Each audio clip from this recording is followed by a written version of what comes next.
ফুল গাছ লাগাইলো যদি পরিষ্কার না করে, পানি না দেয়, আগাছা পরিষ্কার না করে, গাছটাকে পরিপাটি করে না রাখে, একটা ঢাল দিয়া বেঁধে রাখতে হয়, বহুত যত্ন আছে, এরপরে গাছে ফুল আসে। না হলে ফুল বাগানও ফুল বাগান থাকে না। দাড়ি এটা সৌন্দর্য পুরুষের, চুল নারীর জন্য সৌন্দর্য।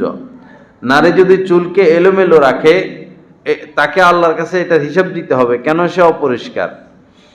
নারীদেরকে দুই কারণে শাস্তি দেওয়ার অনুমতি স্বামীদেরকে দেওয়া হয়েছে। এক হলো এটা যে তারা যদি পরিপাটি না থাকে, অপরিষ্কার থাকে, অপরিচ্ছন্ন থাকে, সেজেগুজে না থাকে, তখন তাকে শাস্তি দেওয়ার অনুমতি ইসলাম দিয়েছে। বাকি মুখে আঘাত করা যাবে না, এবং শরীরে দাগ পড়ে এরকম কোনোভাবে আঘাত করা যাবে না।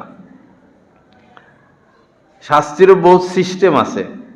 মনে করেন বেড়াল তার বাচ্চা হওয়ার পরে কামড়াইয়া এক জায়গা থেকে আরেক জায়গায় নিয়ে যায়, বেড়ালের তো আর ওর হাত দিয়ে ধরতে পারে না, বাচ্চাকে সে জায়গায় জায়গায় পাল্টায়, যেখানে বাচ্চা হয় সেখানে রাখে না, 7 জায়গায় নাকি পরিবর্তন করে।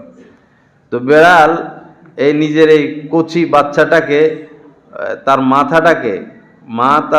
বাচ্চার মাথাটাকে মুখের ভিতরে নিয়ে এদিক সেদিক নিয়ে যায়। বাচ্চা কি ব্যথা পায়? ব্যথা তো পায় না। তো শাস্তি এই সিস্টেমে দিবেন, মহব্বতের শাস্তি দিবেন।